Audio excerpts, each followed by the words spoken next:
This recipe is actually my favorite winter recipe. It's actually a baked apple wrapped in lattice of puff pastry. I call it cage apple, and I'm going to serve it with a Marsala Zabaglione. Zabaglione is an Italian sauce, very light and fluffy. And what I do to stop the apple to kind of explode, I'm going to slice the skin all around in the middle like this. And I slice the top off. And a little bit at the base as well. Okay, now using a peeler, I'm gonna carve the inside. And of course you have to be careful not to break the skin. You know, you want to leave some pulp inside, but as well we need to have enough space to put quite a bit of our stuffing. Okay, so that's done. And now I'm gonna stuff with a selection of dry fruit.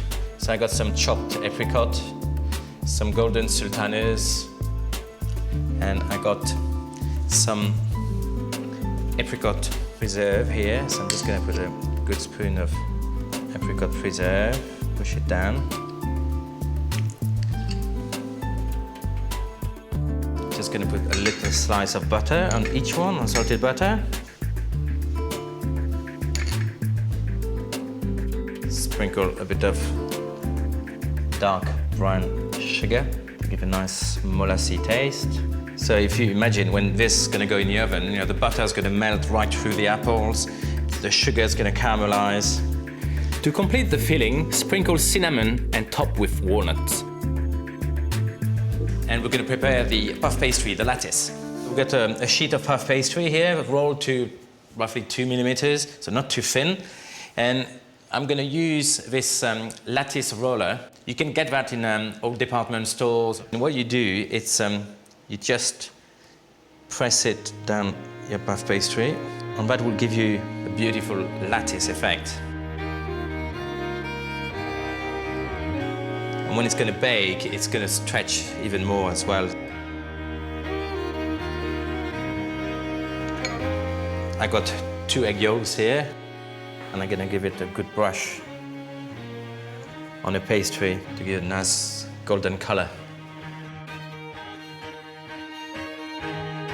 Now you can understand why I call them cage apple.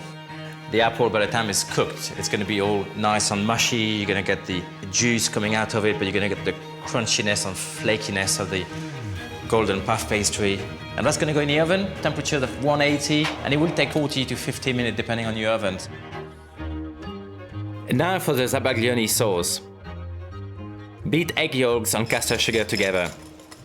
And remember, when you mix sugar with eggs, always do it straight away. Don't leave them to rest there, because the sugar start to cook your eggs and you're going to get like some kind of scrambled eggs bits inside, or it's not very pleasant.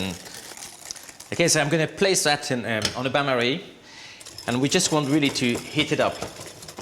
So when it's warmed enough, we can use the electric whisk. It's almost like a sophisticated apple pie and custard, really, what we're making today. Yep, that's hot enough. You can see it's nice and fluffy, so we're just going to give it another good whisk with the electric whisk. Whisk until silky smooth. And then flavor with sweet marsala. Let's have a look at our little beauties here. And that's definitely ready. The sauce is bubbling away. I just love it. And the smell is just so strong.